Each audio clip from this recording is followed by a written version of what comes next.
안녕하세요. 바른생각 바른공부의 힘 수학 강사 진쌤입니다. 자, 이번 시간은요. 연립 1차 방정식 활용편을 같이 한번 공부해 보도록 할게요.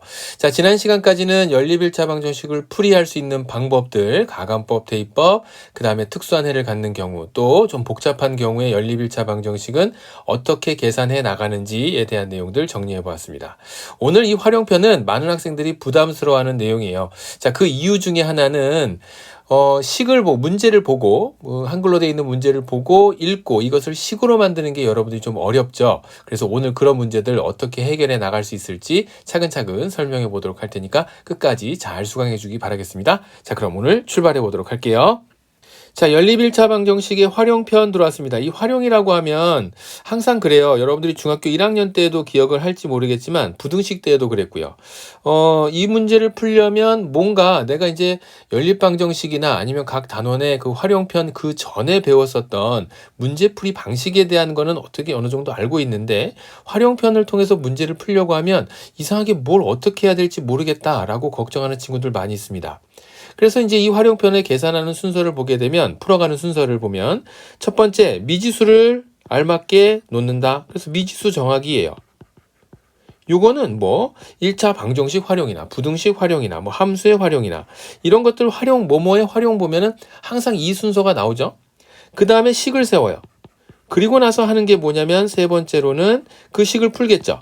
그리고 네 번째는 그렇게 찾은 답이 맞는지 제대로 찾았는지 그것을 확인합니다. 자, 이렇게 나와 있는 이 네 가지의 과정을 누구나 다 거치게 돼요. 그런데 사실 이 순서를 몰라서 문제를 못 풀지는 않거든요. 중요한 건 뭐냐면 이 순서를 알고 있는 것도 중요하지만 사실 중요도로 따져보자면 여기에 나와 있는 이 내용을 몰라서 못 푼다기보다는 결국 무엇을 알아야 되냐면 여기에서는 각 유형별, 즉 여러분들이 이미 알고 있을 것이다 라고 가정한 수학적 상식의 내용들, 수, 개수, 그 다음에 수에 대한 얘기, 아니면 농도, 그 다음에 시간, 속력, 거리에 대한 얘기, 가격에 대한 얘기, 이런 것들, 이런 내용들이 이미 여러분들이 알고 있을 것이다 라고 하는 여러 가지 수학적 기본 상식에 대한 내용들 있잖아요.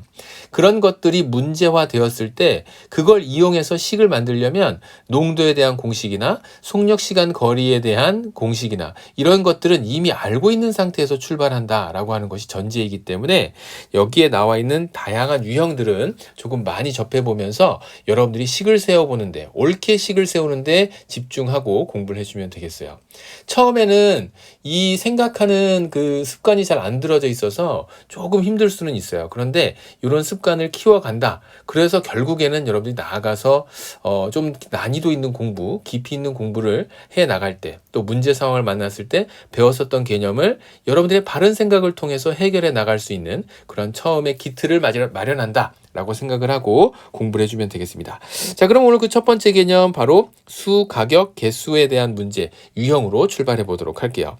자, 우리가 이제 수에 대한 이야기나 아니면 가격에 대한 이야기 아니면 무엇의 개수에 대한 이야기가 등장을 하게 되면 이때 우리가 이미 배웠었던 내용, 만약에 어떤 수를 또 다른 수로 나눴을 때 목과 그 다음에 나머지가 주어진다면 이러한 내용을 가지고 식을 만들어 볼 수 있는데요. 바로 어떤 식을 만들 수 있냐면 첫 번째 생각나는 거는 A를 B로 나눴어요. 그러면 몫이 Q이고 나머지가 R이에요. 자, 이런 식으로 만들 수 있겠죠. 지금 만들어 놨었던 이 식이 나눗셈이 바르게 되었는지 우리가 등식으로, 물론 이것도 등식이지만 나머지까지 포함되어 있는 등식으로 알맞게 적용하는 것은 나눗셈에 대한 검산식으로 정리해 볼 수 있어요. 이렇게.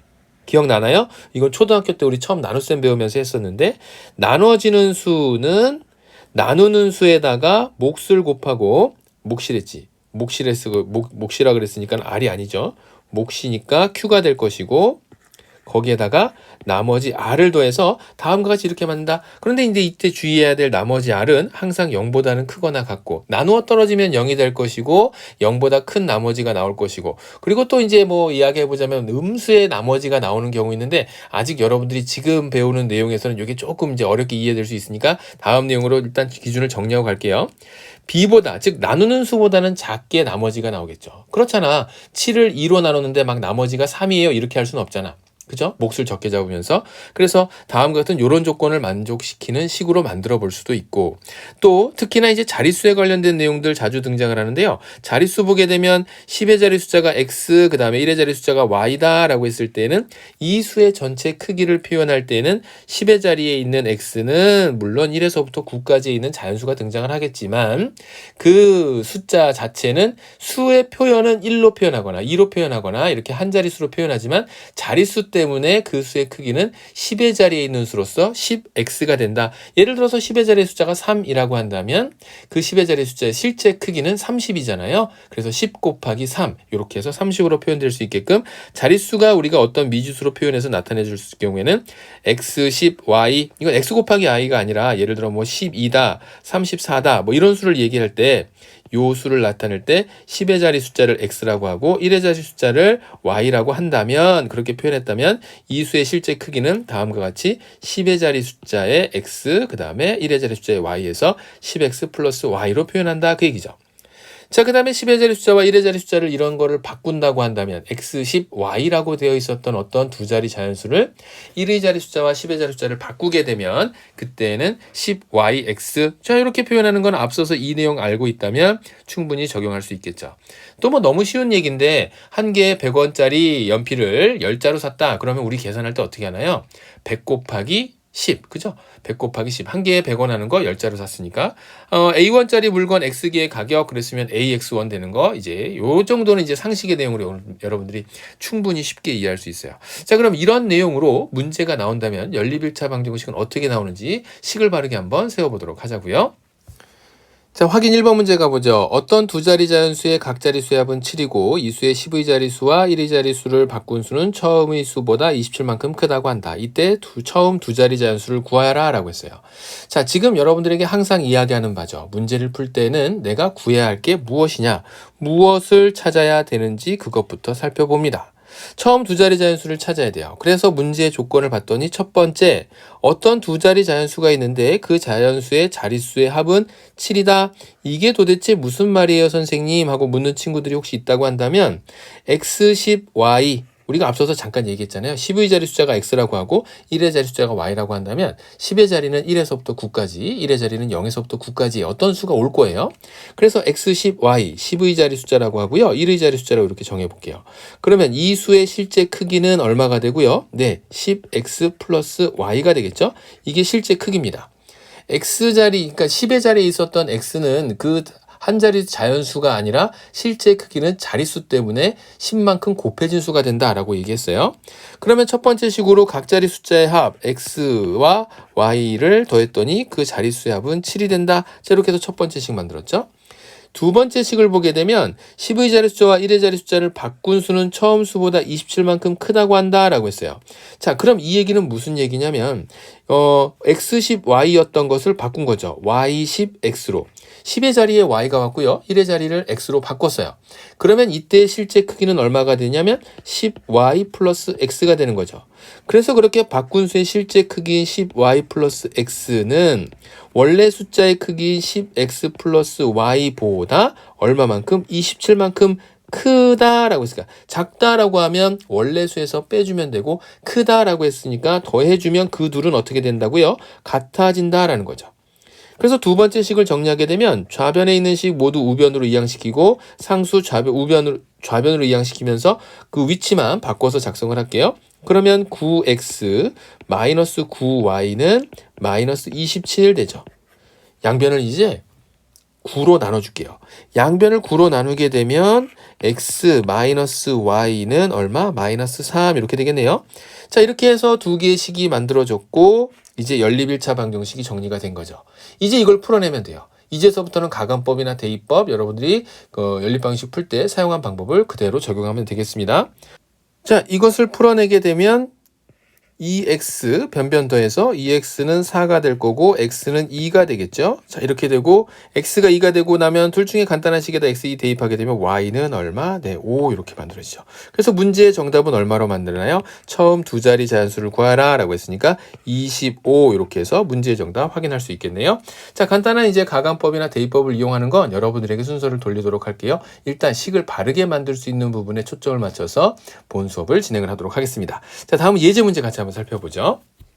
자, 예제 1번입니다. 수연이는 가게에서 700원짜리 아이스크림과 1000원짜리 아이스크림을 합쳐서 18개를 사고 14,100원을 지불하였다. 700원짜리 아이스크림의 개수를 구하라 라고 했어요. 내가 찾아야 되는 것은 700원짜리 아이스크림의 개수. 자, 이게 내가 찾아야 될 겁니다.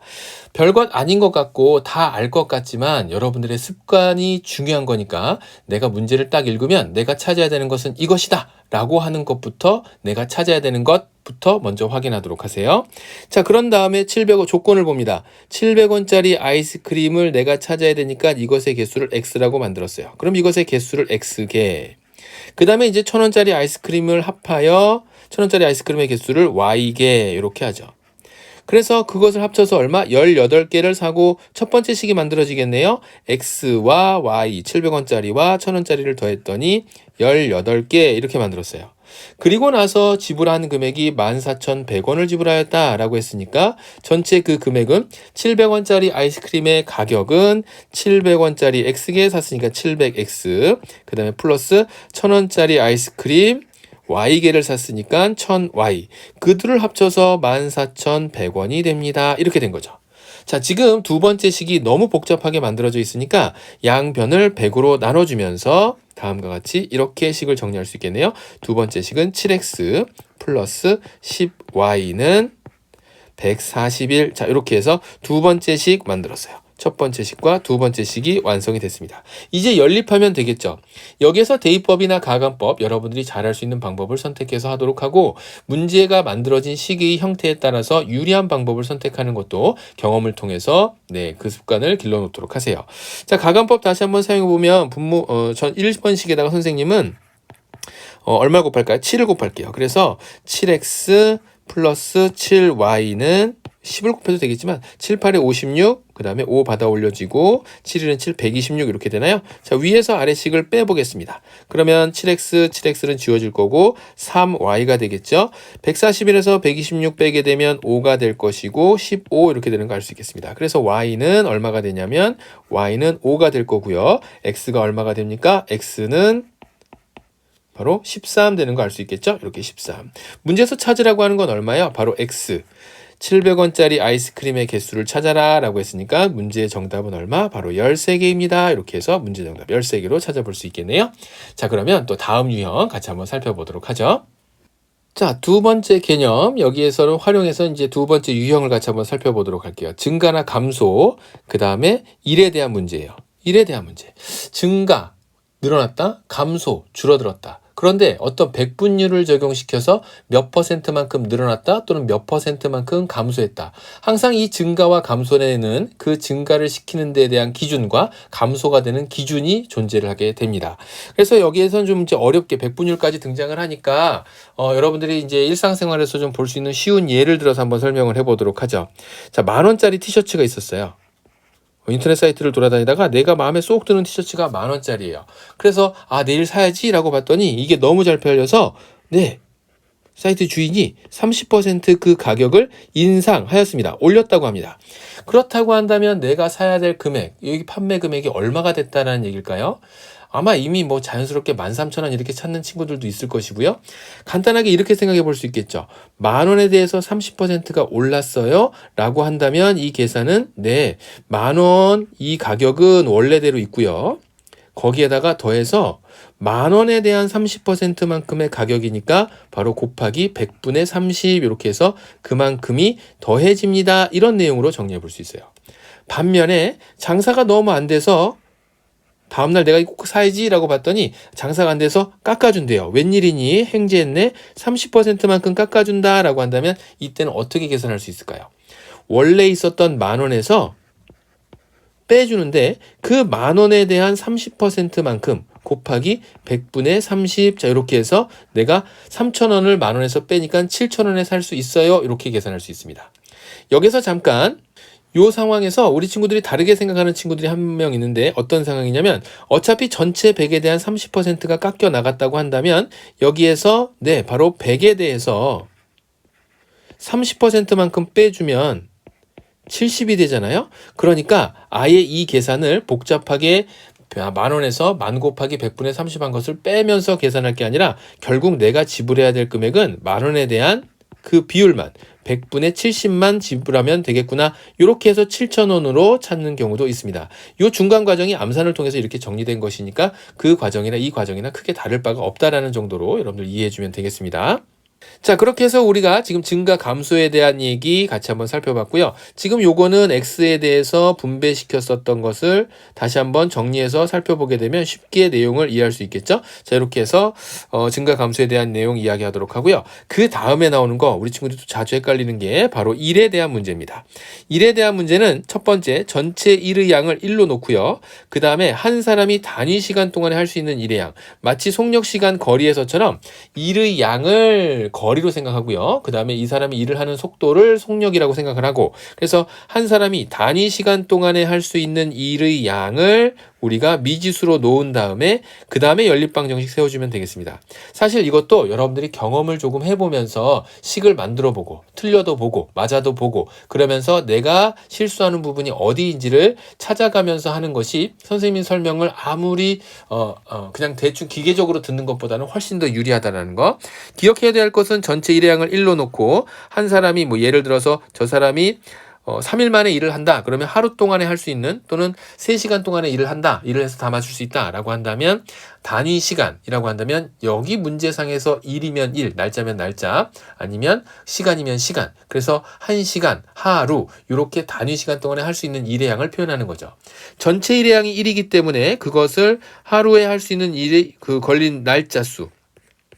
그 날짜 수가 얼마냐에 따라서 동그라미 분의 1만큼이 바로 이 사람이 하루 동안에 또는 1시간 동안에 할 수 있는 일의 양이 되겠죠. 자, 이걸 가지고 문제를 한번 풀어보면서 직접 식을 세워보도록 할게요. 자, 확인 2번 문제 가보도록 할게요. 어느 학교의 작년 학생 수는 800명이었고 올해는 남학생이 5%가 줄고 여학생은 10%가 늘어나서 814명이 되었다. 문제에서 물어보기를 무엇을 물어보냐면 올해의 남학생 수를 구하라 라고 했어요. 자, 여기에서 이제 여러분들이 처음으로 헷갈리는 부분이 등장합니다. 바로 뭐냐면 내가 구해야 할 것이 올해의 남학생 수니까 구하는 것을 미지수로 놓는다 라고 하는 것에서 실수를 많이 하게 돼요. 만약에 이것을 X로 놓다 보면은 조건식을 만들기가 상당히 까다로워집니다. 왜냐하면 작년 학생 수가 800명이라고 하는 내용이 주어져 있으니까 올해 남학생 수에서 5%가 줄었다고 하는 것은 올해 학생에서 줄어든 게 아니라 작년 기준으로 5%가 줄어든 거죠. 그러니까 기준을 거꾸로 생각해야 되니까 식이 상당히 복잡해지는 상황이 발생을 합니다. 그래서 이런 경우는 올해의 남학생 수를 X라고 놓는 것이 아니라 바로 작년의 남학생 수를 X라고 놓으면서 식을 간편하게 만들어 가죠. 그래서 첫 번째 나와 있는 작년의 남학생 수를 작년 남학생 수를 X라고 놓고요. 작년 여학생 수를 Y라고 놓고 다음과 같이 X 플러스 Y가 800이 된다라고 하는 관계식을 먼저 정리를 합니다. 자, 그리고 나서 그 다음에 올해는 남학생이 5%가 작년에 비해서 준 거죠. 작년에 비해서 5%가 줄었고 작년에 비해서 10%가 늘어서 이렇게 만들어졌어요. 그러면 이 5%가 줄고 10%가 늘어나는 것은 작년 학생 기준으로 변화가 어떻게 되냐면 14명이 늘어난 셈이죠. 800을 814에서 빼주게 되면 14명이 증가한 셈이 됩니다. 그러니까 줄어들었다라고 한다면 작년 남학생에서 100분의 5만큼이 100분의 5x가 줄어든 것이고요. 그래서 마이너스를 붙여주고요. 플러스 그 다음에 늘어서 10%가 늘어서 100분의 10y만큼이 늘어나서 얼마가 되냐면 14명이 증가 플러스 14다 이렇게 표현해야 되겠죠. 자, 이렇게 만들어지면 두 번째 나와 있는 식이 개수가 분수가 되면서 헷갈리니까 어려워지니까 개수를 간단히 정수화시킬 필요가 있겠네요. 양변에 100을 곱하거나 아니면 네, 뭐 적절한 수를 곱하게 되는데 지금 100이 나와 있으니까 100부터 먼저 곱해보고 보면 마이너스 5x 그 다음에 플러스 10y 그리고 1400이 됩니다. 자, 양변을 5로 나눠줘 보죠. 그러면 마이너스 x 플러스 2y 그리고 5로 나눴으니까 5, 20, 그 다음에 5, 8, 40, 280 이렇게 만들어지네요. 자, x 플러스 y는 얼마가 되고요? 800이라고 하였고, 자, 첫 번째 나와 있는 식 써서 다음과 같이 이렇게 연립방정식 만들어낼 수 있겠습니다. 자, 이제 이렇게 만들어진 연립방정식을 풀어내야 되겠죠? 변변 더한다고 했죠? 그랬으면 3y가 1080 나올 것이고, 그래서 y는 3, 3은 9, 3, 6, 18 해서 360명 이렇게 됩니다. 자, 그러면 x는 얼마가 되나요? 합쳐서 800명이 돼야 되니까, 네, 440명 이렇게 나옵니까? 자, 이렇게 해서 x 남학생수하고 여학생수를 구했어요. 그래서 정답을 440이라고 쓰고 나오면 땡 틀리죠. 어렵게 구해서. 마지막에 구하라고 한 게 뭐였죠? 올해의 남학생 수예요. 그러니까 작년에 비해서 5% 줄어든 학생이 되겠습니다. 그래서 지금 여기에다가 440에다가 요 내용의 계산을 위에다가 조금 적어볼까요? 440 두 가지 방식이 있는데 440 곱하기 0.95 이렇게 해서 풀 수도 있고요. 아니면 440에서 뺄 겁니다. 누구를 빼냐면 440 곱하기 100분의 5 이렇게 빼서 다음과 같이 구하게 되면 이 두 가지 모두 418명 이렇게 나오겠죠. 그래서 문제의 정답은 몇 명? 올해 남학생 수는 418명입니다. 이렇게 해서 문제를 풀 때 실수 없이 풀 수 있도록 그런 부분, 실수가 발생할 수 있는 부분, 올해 남학생 수를 구해야 되니까 하지만 작년의 기준으로 식을 만들어야 된다라는 실수할 부분, 그 다음에 마지막에 답을 쓸 때에도 올해 남학생 수를 구해야 되니까 다시 한번 5% 줄어든 걸 적용해서 418명 찾아낼 수 있도록 문제 풀어야겠죠. 자, 다음 예제 2번 가보도록 할게요.